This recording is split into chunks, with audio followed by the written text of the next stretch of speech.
Kannada super star Darshan Thoogudeepa, Kannada glamour താരം പവിത്ര ഗൌഡ ഉൾപ്പെടെ 14 പേരാണ് ഒരു കൊലക്കേസുമായി ബന്ധപ്പെട്ട് അറസ്റ്റ് ചെയ്യപ്പെട്ടിരിക്കുന്നത്. ദർശന്റെ ആരാധകനായ രേണുക സ്വാമിയെയാണ് കൊല ചെയ്തിരിക്കുന്നത്. ഓരോ ദിവസം കഴിയുന്തോറും അൺറിയൽ ആയിട്ട് തോന്നുന്ന അല്ലെങ്കിൽ ഡ്രമാറ്റിക് ആയിട്ട് തോന്നുന്ന പല കാര്യങ്ങളുമാണ് പുറത്തു വന്നുകൊണ്ടിരിക്കുന്നത്.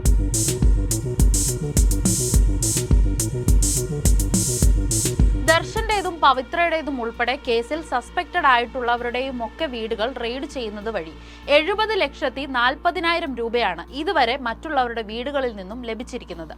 മുഖ്യപ്രതികളായ 2 അഭിനേതാക്കൾ ഒഴികെ മറ്റുള്ളവരാരും വലിയ തോതിൽ സമ്പാദ്യങ്ങൾ കൈമുതലായിട്ടുള്ളവരായിരുന്നില്ല എന്നത് പ്രധാനമാണ്. അതുകൊണ്ട് തന്നെ പണത്തിന്റെ സോഴ്സ് അറിയാനായി ഇൻകം ടാക്സ് ഡിപ്പാർട്ട്മെന്റിനെ ചുമതലപ്പെടുത്തിയിട്ടുണ്ട് നിലവിൽ. രേണുക സ്വാമിയുടെ കൊലപാതകം പുറത്തറിഞ്ഞതിനു ശേഷം, അതായത് കഴിഞ്ഞ 10-ാം തീയതി ദർശനെ സസ്പെക്ട് ചെയ്യുന്നതിനു മുന്നേ ഒരു 4 പേർ സാമ്പത്തിക പ്രശ്നത്തിന്റെ പേരിൽ നടന്ന വഴക്കുകൊണ്ടാണ് കൊല നടത്തിയത് എന്ന് പറഞ്ഞ് പോലീസിൽ സറണ്ടർ ആയിരുന്നു. അവരെ ചുറ്റിപ്പറ്റിയുള്ള അന്വേഷണങ്ങളും ഇപ്പോൾ പുരോഗമിക്കുന്നുണ്ട്. ദർശന് വേണ്ടി വന്ന വാടക കൊലയാളികളാവാം ഇവർ എന്നും സംശയിക്കുന്നുണ്ട്. കൊലപാതക പ്രേരണ കുറ്റത്തിന് 1-ാം പ്രതിയായി പവിത്രയെയും കൊല നടപ്പാക്കാൻ നേതൃത്വം നൽകിയതിന് 2-ാം പ്രതിയായി ദർശനെയുമാണ് കണക്കാക്കപ്പെടുന്നത്. കാരണം ദർശന് ഈ കൊലപാതകത്തിൽ എത്രത്തോളം ബന്ധമുണ്ട് എന്നത് തെളിയിക്കുന്നതിനായി അയാളുടെ ഫോൺ കോളുകളുടെയും മെസ്സേജുകളുടെയും ഡാറ്റ ശേഖരിച്ചുകൊണ്ടിരിക്കുകയാണ് അധികാരികൾ. അന്വേഷണത്തിന്റെ തുടക്കത്തിൽ ഇത് സാധ്യമാവുന്നില്ല എന്നതായിരുന്നു പോലീസിന്റെ വിശദീകരണം. എന്നാൽ മരണപ്പെട്ട രേണുക സ്വാമിയുടെ ഫോൺ ഇതുവരെ ലഭിച്ചിട്ടില്ല. ഫോൺ നശിപ്പിക്കുകയോ മാറ്റിവെക്കുകയോ ചെയ്തിട്ടുണ്ടോ എന്നതും വ്യക്തമല്ല. ഫോൺ ലഭിച്ചാൽ മാത്രമേ പവിത്രയുമായി ഇൻസ്റ്റഗ്രാം വഴി നടന്ന ചാറ്റിന്റെ ഡീറ്റെയിൽസ് കണ്ടുപിടിക്കാൻ കഴിയുള്ളൂ. എങ്കിലേ കൊലപാതകത്തിന്റെ ശരിയായ കാരണത്തിലേക്ക് എത്തിച്ചേരാനും കഴിയും. എന്നാൽ മറ്റു പല രീതികളിലും ഇൻസ്റ്റഗ്രാം ID ഉപയോഗപ്പെട്ടിട്ടുള്ള കാര്യങ്ങളുടെ വിശദ വിവരങ്ങൾ ശേഖരിക്കാനാണ് പോലീസിന്റെ ശ്രമം. ഈ ഒരു അന്വേഷണത്തിന്റെ ഭാഗമായി കണ്ടെത്തിയ മറ്റൊരു കാര്യം, രേണുക സ്വാമി മുന്നേ പലരെയും ഇത്തരത്തിൽ പല ഫേക്ക് ഐഡികളും ഉപയോഗിച്ച് മോശമായ സന്ദേശങ്ങൾ അയച്ചിട്ടുണ്ട് എന്നുള്ളതാണ്. 2-ാം പ്രതിയായിട്ടുള്ള ദർശൻ നിലവിൽ പരപ്പന അഗ്രഹ സെൻട്രൽ പ്രിസൺ ജയിലിലാണുള്ളത്. 13 വർഷങ്ങൾക്ക് മുന്നേ മുൻ ഭാര്യ വിജയലക്ഷ്മി ദർശന്റെ പേരിൽ ഗാർഹിക പീഡനത്തിന് കേസ് കൊടുത്തിരുന്നു. ആ സമയത്ത് ദർശൻ ശിക്ഷിക്കപ്പെട്ട അതേ സെല്ലിൽ തന്നെയാണ് ഇപ്പോൾ വീണ്ടും വർഷങ്ങൾക്ക് ശേഷം അയാൾ അടയ്ക്കപ്പെട്ടിരിക്കുന്നത് എന്നത് വിചിത്രമാണ്. എന്നാൽ ഒരാഴ്ച മുന്നേ മുൻ ഭാര്യയും മകനും ദർശനെ സന്ദർശിക്കാൻ ജയിലിൽ വന്നതും ദർശൻ തന്റെ മകനെ കണ്ട് കരഞ്ഞതുമൊക്കെ വലിയ വാർത്തകളായിരുന്നു.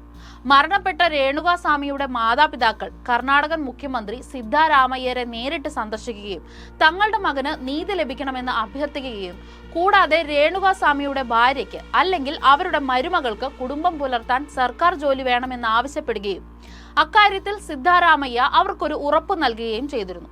പക്ഷേ ഈ സമയത്താണ് ഈ സംഭവത്തിൽ വലിയൊരു ട്വിസ്റ്റ് നടക്കുന്നത്. ഒരു കന്നഡ TV ആക്ട്രസ് ആയിട്ടുള്ള ഒരു യുവതി തന്റെ ഇൻസ്റ്റഗ്രാം അക്കൗണ്ടിലേക്ക് ഇത്തരത്തിൽ മോശമായത് അല്ലെങ്കിൽ അശ്ലീല ചുവയുള്ള മെസ്സേജുകൾ അയക്കുന്ന ഒരാളിനെ പറ്റി സംസാരിക്കുകയും അവരുടെ ഫ്രണ്ട് സർക്കിളിന്റെ ഉള്ളിൽ ഇത്തരത്തിൽ ഒരു സംസാരം ഉണ്ടായപ്പോൾ മറ്റു പലരും ഇത്തരത്തിൽ ഒരേ ഐഡിയിൽ നിന്ന് വന്ന പലതരം മെസ്സേജുകൾ കണ്ടെത്തുകയും ചെയ്തു. തുടർന്ന് ഇത് രേണുക സ്വാമി തന്നെയാണെന്ന് ഉറപ്പിച്ചുകൊണ്ട് തുടക്കത്തിൽ ഈ വിഷയത്തിൽ സംശയം തോന്നിയ യുവതി കേസ് കൊടുക്കുകയുണ്ടായി. എന്നാൽ പിന്നീട് ഇതേ ആരോപണങ്ങളുമായി വന്ന യുവതികൾ എല്ലാം തൊഴിൽ മേഖലകളുമായി ദർശനുമായി കണക്ട് ചെയ്യപ്പെട്ടിരിക്കുന്നു എന്നതിനാൽ പൂർണ്ണമായും വിശ്വസിക്കാൻ സാധ്യമല്ല എന്ന തീരുമാനത്തിലേക്ക് എത്തിച്ചേരുകയായിരുന്നു. 47 കഴിഞ്ഞ ദർശൻ തൂകുദീപ എന്ന കന്നഡ സ്റ്റാർ അവിടുത്തെ വലിയ ക്രൗഡ് പുള്ളിംഗ് ആക്ഷൻ ഹീറോ തന്നെയായിരുന്നു എന്നത് ഉറപ്പിക്കുന്ന തരത്തിൽ ചില പുതിയ അലിഗേഷൻസ് കൂടി വരുന്നുണ്ട്. ദർശൻ കുറ്റവാളിയാണെന്ന് വിധി എഴുതി ശിക്ഷിക്കപ്പെട്ട ജയിലിലായതിനു ശേഷവും ജയിലിനു മുന്നിൽ വലിയ ആൾക്കൂട്ടം ഉണ്ടാവുകയും ദർശനെ സംബന്ധിച്ച് എന്ത് തന്നെ ആര് സംസാരിച്ചാലും അവരുടെ ഭീഷണിപ്പെടുത്തുകയും ചെയ്യുന്ന തരത്തിലേക്ക് ദർശന്റെ ആരാധകർ എത്തിയിരിക്കുകയുമാണ്. ഇത്തരത്തിൽ കഴിഞ്ഞ ദിവസം ഒരാളെ അറസ്റ്റ് ചെയ്യുകയും ചെയ്തതോടെ ദർശന്റെ ദൈവതുല്യനായി കാണുന്ന ആളുകളുടെ മാനസികാവസ്ഥ പലർക്കും ഭീഷണിയായി വരികയാണ്.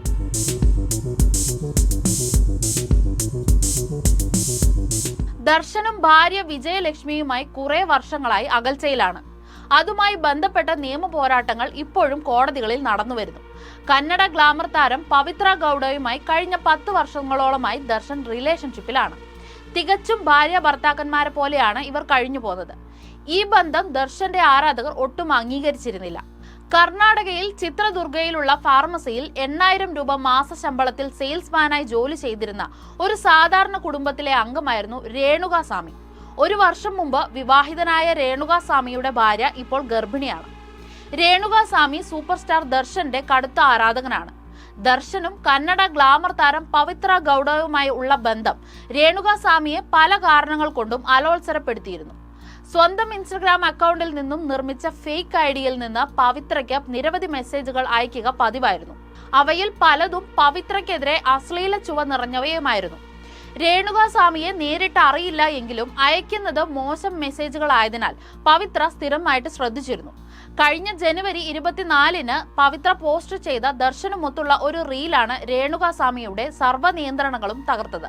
അതിനൊപ്പം കഴിഞ്ഞുപോയ 10 വർഷങ്ങൾ ഇനിയും മുന്നോട്ട് പോകാനുണ്ട് എന്ന തലക്കെട്ടും കൂടിയായപ്പോൾ ദർശന്റെ മറ്റുള്ള ആരാധകരെക്കാളും രേണുകാസ്വാമിയെ വല്ലാതെ ചൊടിപ്പിച്ചു.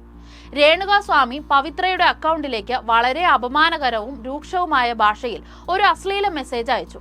ദർശന്റെ ഭാര്യ വിജയലക്ഷ്മി ബായിയുടെ സ്ഥാനം നിന്നെപ്പോലെ ഒരുത്തിക്ക് ഏറ്റെടുക്കാൻ കഴിയില്ല എന്നും മെസ്സേജിൽ അയാൾ എഴുതി. മെസ്സേജ് കണ്ട പവിത്ര ഈ വ്യക്തിയെ കണ്ടെത്തി മര്യാദ പഠിപ്പിക്കണമെന്ന് ദർശനോട് ആവശ്യപ്പെട്ടു. കാമുകിയുടെ ആവശ്യം അതേപടി നടപ്പാക്കാനുള്ള പദ്ധതികളുമായി ദർശൻ മുന്നോട്ട് നീങ്ങി. സൂപ്പർ സ്റ്റാർ ദർശൻ തന്റെ മികച്ച ആരാധകൻ എന്ന നിലയിൽ രേണുകാസ്വാമിയെ നേരിൽ കാണാൻ താല്പര്യപ്പെടുന്നു എന്ന് അറിയിച്ചതിനെ തുടർന്ന് ഉടനടി ഭാര്യയോട് യാത്ര പറഞ്ഞ് ജൂൺ 8-ന് ബാംഗ്ലൂരിൽ ദർശന്റെ സഹായിക്കൊപ്പം അയാൾ തിരിച്ചു. രാത്രിയോടെ അവർ മൈസൂരിനടുത്തുള്ള പട്ടാ നഗരയിലെ ആളൊഴിഞ്ഞ ഒരു ഷെഡിൽ എത്തിച്ചേർന്നു. അവിടെ വെച്ച് ദർശന്റെ ഗുണ്ടകൾ രേണുകാസ്വാമിയെ ക്രൂരമായി മർദ്ദിക്കാൻ തുടങ്ങി. പിന്നീട് ദർശനും നേരിട്ട് വന്ന് ഈ കൃത്യത്തിൽ പങ്കാളിയാവുകയായിരുന്നു. വളരെ മോശമായ രീതിയിൽ ക്രൂരമായി തന്നെ അയാളെ കൊല്ലാം എന്ന് ദർശൻ സഹായികൾക്ക് നിർദ്ദേശം നൽകുമ്പോൾ പവിത്രയും സംഭവ സ്ഥലത്തുണ്ടായിരുന്നു. ജൂൺ 9 വെളുപ്പിനാണ് രേണുകാസ്വാമി കൊല്ലപ്പെടുന്നത്. മൂക്ക്, നാവ്, ചെവി, ജനനേന്ദ്രിയം എന്നിവ നീക്കം ചെയ്യപ്പെട്ട നിലയിലും കൈകാലുകളും വാരിയെല്ലുകളും ഒടിഞ്ഞ രീതിയിലും സ്വകാര്യ ഭാഗങ്ങളിൽ പൊള്ളലേറ്റ രീതിയിലുമാണ് കാമാക്ഷി പാല്യയിലെ അഴുക്കുചാലിൽ തള്ളിയ മൃതദേഹം നായ്ക്കൾ കടിച്ചു വലിക്കുന്നത് കണ്ട നാട്ടുകാരാണ് പോലീസിൽ വിവരമറിയിച്ചത്. തുടക്കത്തിൽ ആത്മഹത്യ എന്ന നിലയിൽ കരുതിയ സംഭവം പോസ്റ്റ്മോർട്ടം റിപ്പോർട്ട് പുറത്തു വന്നതോടെയാണ് ശരീരത്തിൽ ഇലക്ട്രിക് ഷോക്ക് കൂടി ഏറ്റിട്ടുണ്ടെന്നും മനസ്സിലാക്കുന്നത്. കാര്യങ്ങൾ പുറത്താകുമെന്നായപ്പോൾ പോസ്റ്റ്മോർട്ടം ചെയ്ത ഡോക്ടർമാരുടെ വെളിപ്പെടുത്തൽ ഇതിൽ നിർണായകമായി. ഒരു സാധാരണ മരണമായി റിപ്പോർട്ട് എഴുതിയാൽ 1 കോടി രൂപ നൽകാമെന്ന ഒരു നേതാവിന്റെ ഓഫർ അവർ പരസ്യമാക്കി. മാത്രവുമല്ല, മൃതദേഹത്തിൽ കണ്ട ക്രൂരമർദ്ദനത്തിന്റെയും പൊള്ളലുകളുടെയും പാടുകൾ ഇതൊരു കൊലപാതകമാണെന്ന നിഗമനത്തിൽ പോലീസും എത്തിച്ചേർന്നു. മൃതദേഹത്തിൽ 8 സ്ഥലങ്ങളിൽ പൊള്ളലേറ്റ പാടുകളും 39 മുറിവുകളും ഉണ്ടായിരുന്നു. സംഗതി കൈവിടുന്നു എന്ന് മനസ്സിലാക്കിയ ദർശൻ തന്റെ അനുയായികളായ രാഘവേന്ദ്ര, കേശവ, മൂർത്തി, കാർത്തിക് എന്നീ 3 പേരെ അന്നപൂർണേശ്വരി നഗർ പോലീസ് സ്റ്റേഷനിലേക്ക് അയച്ച് പണമിടപാടുമായുള്ള തർക്കം മൂലം തങ്ങളാണ് രേണുകാസ്വാമിയെ കൊലപ്പെടുത്തിയതെന്നും പോലീസിൽ കീഴടങ്ങാൻ വന്നതാണെന്നുമുള്ള തരത്തിൽ പ്രസന്റ് ചെയ്തു. ഇവരെ കസ്റ്റഡിയിലെടുത്ത പോലീസ് അവരുടെ മൊബൈൽ നമ്പറുകൾ വിശദമായി പരിശോധിച്ചതിൽ നിന്നാണ് പല വിവരങ്ങളും പുറത്തുവരുന്നത്. പല ഡേറ്റകളും ശേഖരിച്ചുള്ള ചോദ്യം ചെയ്യലിൽ സത്യമെല്ലാം ഒന്നൊന്നായി പുറത്തുവന്നു. ദർശനെ രക്ഷിക്കാൻ ഒരു മന്ത്രിയും ഒരു പ്രതിപക്ഷ നേതാവും നടത്തിയ ശ്രമങ്ങൾ പരാജയപ്പെട്ടത് മാധ്യമങ്ങൾ ഈ കൊലപാതകത്തിന്റെ ചുരുളുകൾ ഒന്നൊന്നായി പുറത്തു കൊണ്ടുവന്നത് മൂലമാണ്. Entertainment desk, movie world media.